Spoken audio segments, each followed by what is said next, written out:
یہ عداوت کس نے پیدا کی ہے؟ نوح علیہ السلام نے عرض کیا الہی تو نے۔ رب تعالیٰ نے فرمایا اب ان کے درمیان محبت و الفت پیدا کر دوں گا کہ ایک دوسرے کو نقصان نہ پہنچائیں گے۔ نقل ہے کہ رب تعالیٰ نے اس دن شیر کو بخار میں مبتلا کر دیا تاکہ وہ کسی دوسرے جانور کو نقصان نہ پہنچائے۔ نوح علیہ السلام کو یہ بھی حکم ہوا تھا کہ آپ 1 سال کی غذا اپنے ساتھ رکھ لیں۔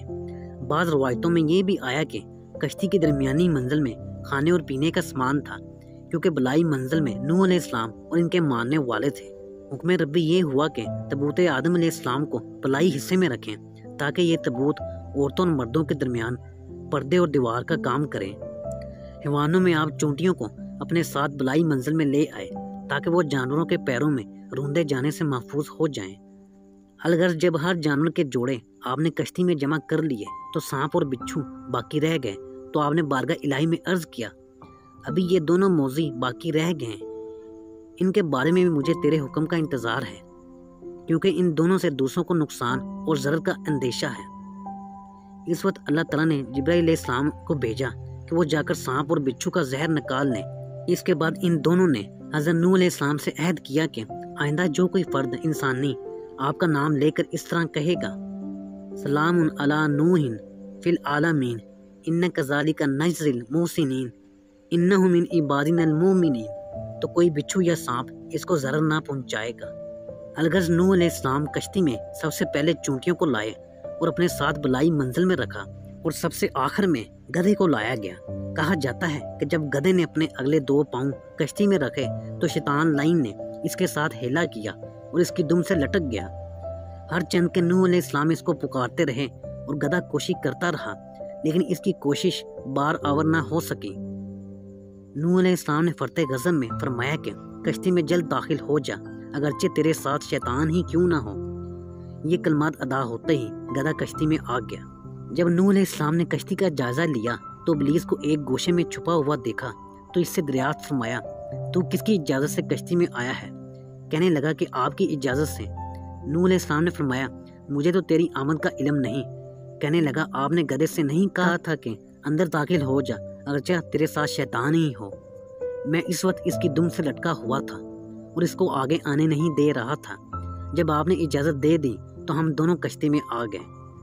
نوح علیہ السلام نے فرمایا اس کو کشتی سے نکال دیں، لیکن اس نے کہا کہ آپ کے لیے میری نگہداشت کے علاوہ کوئی چارہ کار نہیں ہے، میں اس کشتی سے نکلنے والا نہیں ہوں۔ اس وقت وحی آئی کہ اے نوح اس کو چھوڑ دو، اس کے یہاں رہنے میں حکمتیں پوشیدہ ہیں۔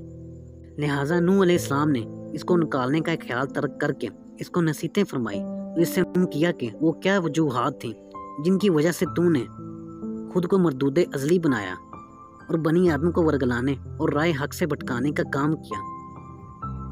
ایمان و عرفان کی بنیاد اپنے ضمیر سے اکھاڑ پھینکی اور کفر و طغیان کے پرچم لہرا دیے۔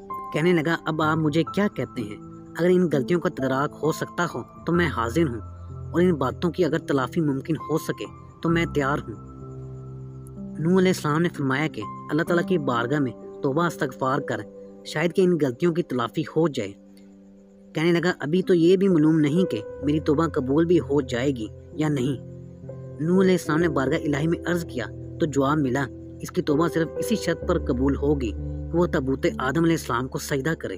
نوح علیہ السلام نے ابلیس سے کہا کہ اب سوائے اس کے کوئی چارہ کار نہیں کہ تو تابوت آدم علیہ السلام کو سجدہ کرے۔ کہنے لگا واہ یہ بھی کوئی بات ہوئی، میں نے اس وقت آدم علیہ السلام کو سجدہ نہ کیا جب وہ حیات تھے، اب مٹی کے ڈھیر کو سجدہ کروں یہ ناممکن ہے۔ ابو متی فرماتے ہیں کہ جب جانور یکے بعد دیگرے کشتی میں آنے لگے تو بکری نہایت دشواری کے ساتھ سوار ہو رہی تھی۔ اس وقت نوح علیہ السلام نے اس کی دم پکڑ کر کشتی میں ڈال دیا، اس کی دم ٹوٹ گئی اور اس کی شرمگاہ ظاہر ہو گئی، اور وہ سلسلہ اس کی نسل میں آج تک جاری ہے۔ اس طرح بھیڑ کے ساتھ ہوا، بھیڑ جب آئی تو اس نے آپ کی اطاعت کی اور سیدھی طرح آسانی کے ساتھ چلنے لگی۔ نوح علیہ السلام نے اس کی دم پر ہاتھ پھیرا، اس کی وجہ سے اس کی چکی بڑھ گئی اور شرمگاہ چھپ گئی۔ یہ واقعہ مطیع فرما بردار لوگوں کے لیے بشارت اور نافرمانوں کے لیے عبرت کا مقام ہے، کیونکہ نافرمانی یا تصال پردہ دری کا سبب بنا ہے، جبکہ اطاعت پردہ پوشی کا سبب بن گئی ہے۔ جب نوح علیہ السلام اپنی اولاد اور اپنے ماننے والوں کو کشتی میں لے کر آ رہے تھے تو آپ کا بیٹا کنعان اور آپ کی بیوی والا یہ ماں اور بیٹا دور سے کھڑے ہوئے تماشا دیکھ رہے تھے، اور خود کو ان سے الگ کر کے ان کا مذاق اڑا رہے تھے۔ ہر چند نوح علیہ السلام نے بیٹے سے فرمایا، اے بیٹے ہمارے ساتھ آ جا اور نافرمانوں میں مت شامل ہو۔ تو وہ کہنے لگا، میں پہاڑ پر چلا جاؤں گا اور پانی سے محفوظ ہو جاؤں گا۔ اس کی بات سن کر نوح علیہ السلام نے فرمایا، آج کے دن کوئی بچانے والا نہیں مگر وہ مالک جس پر خود کرم فرما دے۔ ابھی یہ گفتگو ہو رہی تھی کہ ایک موج آئی اور انہیں بہا کر لے گئی۔ پانی کی موج جب بیٹے کو نوح علیہ السلام کے سامنے بہا کر لے گئی تو اس وقت آپ کو بہت افسوس ہوا اور اپنے جگر گوشے کی واپسی کے لیے اللہ تعالیٰ کی بارگاہ میں عرض گزار ہوئے، الہی یہ میرا بیٹا میرے اہل و عیال میں سے ہے، تو نے میرے اہل و عیال کی نجات کا وعدہ فرمایا ہے۔ اے میرے رب تجھ سے وعدہ خلافی ممکن نہیں ہے۔ فرمانے الہی ہوا وہ تمہارے اہل و عیال میں سے نہیں ہے۔ کافر کا مسلمان سے کیا کام، اس نے اپنے کفر کی وجہ سے سارے رشتے اور ناطے ختم کر دیے۔ ان باتوں کے بارے میں آپ سوال نہ کریں جو امور آپ سے متعلق نہیں۔ اگر آپ نے ان امور کے بارے میں سوالات کیے تو آپ جاہلوں میں شمار ہونے لگیں گے۔ یہ بات سن کر آپ نے آئندہ قیامت تک گناہ گاروں کی سفارش نہ کرنے کا ارادہ کیا۔ یوسف بن مہران نے ابن عباس رضی اللہ تعالیٰ عنہ سے روایت کی کہ جب پانی چڑھنا شروع ہوا تو اوج بن انک جو اولاد آدم سے تھا، اس کی ماں اوک جو جناب آدم علیہ السلام کی بیٹی تھی، اس کے باپ کا نام سیما تھا لیکن یہ اپنی ماں کی نسبت سے مشہور تھا۔ نوح علیہ السلام کے پاس یہ درخواست لے کر آیا کہ اس کو بھی کشتی میں پناہ دی جائے، لیکن نوح علیہ السلام نے انکار کر دیا۔ آپ نے فرمایا، اللہ کی پناہ کہ منکرین اسلام کو کشتی میں پناہ دوں، یہ فرما کر اسے واپس کر دیا۔ حاصل کلام یہ کہ کوئی ذی روح سوائے اوج بن انک کے اس طوفان سے نجات حاصل نہ کر سکا، یہ اپنے قد کی وجہ سے محفوظ رہا۔ ہماری آج کی ویڈیو یہیں تک تھی۔ ناظرین اسی امید کے ساتھ ہم آپ سے اجازت چاہیں گے کہ آپ کو ہماری آج کی ویڈیو پسند آئی ہوگی۔ ملتے ہیں بہت جلد ایک نئی معلوماتی ویڈیو کے ساتھ، تو دیکھتے رہیں اسلامک ڈائل۔ اللہ آپ کا حامی و ناصر۔